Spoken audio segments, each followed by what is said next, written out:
L'Umi Tour 83 fait escale à Bandol. C'est à l'auberge du port que le président du syndicat a donné le coup d'envoi ce mardi 25 mars pour cette seconde édition. Une rencontre matinale avec la presse locale.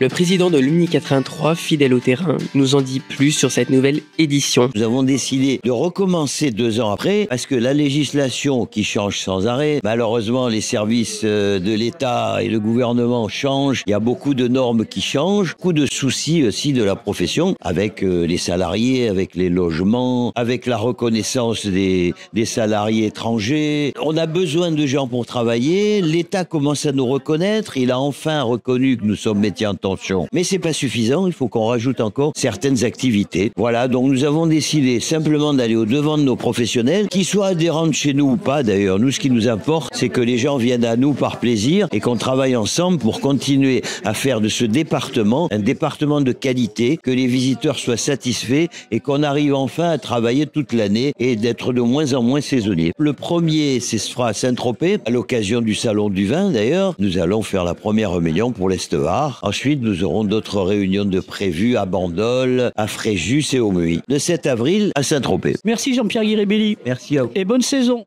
À noter aussi la présence de Nelly Ouellet de la DEPAP, venue rencontrer le président pour parler d'insertion. Nelly Ouellet, je suis éducatrice et responsable du pôle social à l'ADEPAP du Var. C'est l'association d'entraide des personnes accueillies à la protection de l'enfance. Parce que le projet, c'est mettre en lien des jeunes de la protection de l'enfance de tout horizon. Donc ça va être des jeunes qui sont confiés en maison départementale des enfants, en famille d'accueil, des jeunes qui sont mineurs non accompagnés, qui sont confiés aussi dans ces structures-là, des jeunes PJJ et aussi, comme il a été évoqué tout à l'heure, des moins jeunes. Ça peut être des personnes qui ont déjà plus de 20 ans ou 25 ans, qui cherchent un métier, qui sont intéressés par ces métiers et qui n'ont pas forcément un diplôme, une qualification nécessaire, mais on peut avoir un restaurateur, un hôtelier ou un autre métier de l'hôtellerie qui peut être intéressé par des profils de personnes que nous on a. Puisque ce sont des jeunes qui ont des qualités, fait qu'ils soient confiés à l'aide sociale à l'enfance, c'est pas forcément de leur responsabilité, c'est souvent la responsabilité des parents. Donc il faut que les restaurateurs et les hôteliers et tous les métiers aillent au-delà de ces étiquettes qu'on peut mettre sur ces jeunes, puisque ce sont des jeunes qui ont des qualités. Vous avez pu les rencontrer lors de notre comité jeune, qui ont des envies et en plus des jeunes qui peuvent être fidèles à une entreprise, à un employeur, pour vraiment faire des carrières, puisque ce sont des jeunes qui ont envie aussi de se poser et d'avoir une régularité dans une profession.